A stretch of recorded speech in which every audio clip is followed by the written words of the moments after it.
इस डिक्टेशन की advance outlines और पीडीएफ के लिए हमारे पेड बैच से जुड़ें। और अगर वीडियोस पसंद आ रही हैं तो वीडियो को लाइक करें और इस चैनल को सब्सक्राइब करें। डिक्टेशन स्टार्ट होगी 5 सेकंड बाद। आदरणीय महानुभावों, भारत की जनता तथा भारत की सरकार की ओर से हमारे ऐतिहासिक नगर दिल्ली में आपका स्वागत करते हुए मुझे बहुत गर्व और हर्ष हो रहा है।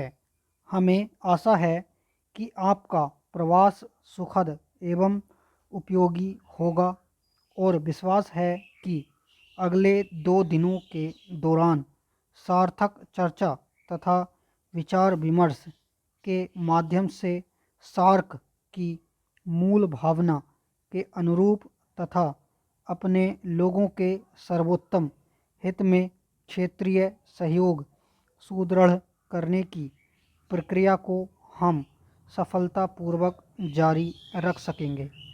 मैं इस अवसर पर बेगम खालिदा जिया के प्रति अत्यंत आभार व्यक्त करना चाहूँगा, जिन्होंने पिछले 2 वर्षों के दौरान अपनी दूरदर्शिता तथा निष्ठा से हमारे इस संघ का नेतृत्व किया है।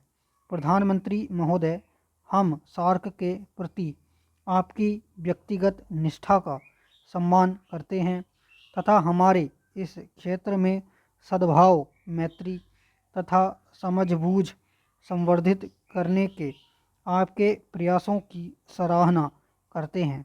हमें भूटान नरेश तथा मालदीव गणराज्य के राष्ट्रपति का स्वागत करते हुए विशेष प्रसन्नता हो रही है। आपने दक्षिण एशियाई क्षेत्रीय सहयोग संघ को इसके पहले 10 वर्षों में जन्म लेते और विकसित होते देखा है। आने वाले वर्षों में हमारी गतिविधियों का मार्ग निर्धारित करने में आप दोनों की सलाह और अनुभव हमारे लिए अमूल्य होंगे। इससे आशा बंधती है कि वर्तमान सदी में सत्कार्य करते हुए विभिन्न रूपों में प्रकट असहिष्णुता की शक्तियों को चुनौती मिलेगी तथा अंतर्राष्ट्रीय समुदाय उन पर काबू पा सकेगा और सहिष्णुता, सद्भाव एवं मैत्री की जीत होगी। हमें चाहिए कि हम जातीय संस्कृति तथा धार्मिक विभिन्नता का सम्मान करें और इस बात का सुनिश्चय करें कि सहिष्णुता वर्ष में बंधी आशाएं धराशायी न होने पाएं। सार्वभौम आर्थिक पर्यावरण में तेजी से महत्वपूर्ण परिवर्तन हो रहे हैं। क्षेत्रीय समेकन के माध्यम से सार्वभौमिकरण तथा क्षेत्रीय मंडियों, कौशलों तथा संसाधनों का अधिकतम उपयोग इन परिवर्तनों का एक अंग है। इससे सभी सदस्य राज्यों की आवाज़ शक्तिशाली होती है। हमें अपने क्षेत्र में इस प्रक्रिया में भाग लेना चाहिए। इस समय विश्व भर में हो रहे परिवर्तनों तथा उच्च आकांक्षाओं की दौड़ में पड़े रहना दक्षिण एशिया में हम में नहीं होगा। सामूहिक स्वहित विश्व भर में क्षेत्रीय सहयोग का मूलभूत आधार रहा है। उन क्षेत्रीय गठबंधनों में से जो सफल रहे हैं, उनसे वस्तुओं, सेवाओं, पूंजी तथा लोगों के निर्बाध आवागमन के रास्ते खुले हैं। हमें भी यह रास्ता अपनाना है।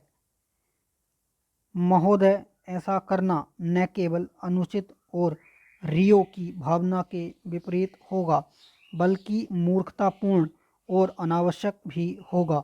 अतः हमें अपनी संस्थाओं, अपनी प्राथमिकताओं की ओर गंभीरता से देखना होगा और यह विचार करना होगा कि इसमें ऐसा क्या सुधार किया जाए कि पर्यावरणीय नीतियाँ आम आदमी के अनुकूल हों।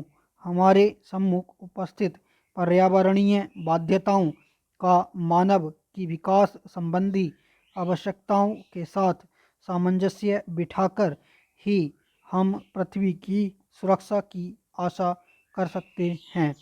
संयुक्त राष्ट्र पर्यावरण और विकास सम्मेलन ने इसे प्राप्त करने के लिए एक संस्थागत तंत्र का प्रस्ताव रखा था।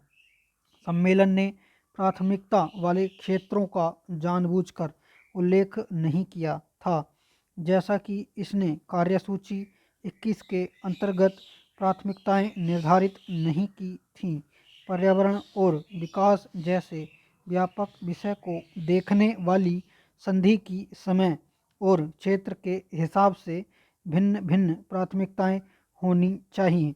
आज जिस क्षेत्र का अधिक महत्व है, कुछ वर्षों में वह किसी दूसरे क्षेत्र का हो सकता है। जो बात एक क्षेत्र के लिए सबसे अधिक महत्वपूर्ण हो सकती है, दूसरे क्षेत्र के लिए वही गौण हो सकती है। लेकिन आपसी क्षेत्रीय मामलों का हम सब पर समान प्रभाव पड़ता है और इनके स्वरूप या आकार में कुछ ही वर्षों में किसी तरह के परिवर्तन की संभावना नहीं रहती है। आपसी क्षेत्रीय मामलों में ही अंतर्राष्ट्रीय सहयोग अत्यधिक सफल, अत्यधिक प्रभावी और शायद कम से कम विवादास्पद हो सकता है। इसका प्रत्यक्ष अर्थ यह है कि सतत विकास आयोग की मूल रूप से अतिरिक्त वित्तीय संसाधन उपलब्ध कराने, प्रौद्योगिक हस्तांतरण के लिए तौर तरीकों, क्षमता का विकास, व्यापार असंतुलन को दूर करने, जहां आवश्यक हो वहां अंतर्राष्ट्रीय संस्थाओं को फिर से सक्रिय बनाने और इसी तरह से आपसी क्षेत्रीय मामलों पर ध्यान देना चाहिए। जिन क्षेत्रीय कार्यक्रमों के माध्यम से रियो सम्मेलन के निर्णयों को वास्तव में कार्यान्वित किया जाएगा, उनको इन आपसी क्षेत्रीय समस्याओं के संदर्भ में देखना होगा। उदाहरण के लिए, यदि कोई देश स्वच्छ पेयजल से संबंधित अपने कार्यक्रमों को अपने साधनों से और दूसरों की सहायता से सुचारू रूप से चलाने का प्रयास करता है, तो उसे अपेक्षित बाहरी सहायता उपलब्ध कराने का दायित्व सौंपा जाना चाहिए। यह सहायता वित्तीय संसाधनों या प्रौद्योगिकी या क्षमताओं के विकास, मानव संसाधनों तथा संस्थाओं के रूप में हो सकती है। आयोग किसी देश की आंतरिक प्राथमिकताओं का निर्धारण न करे।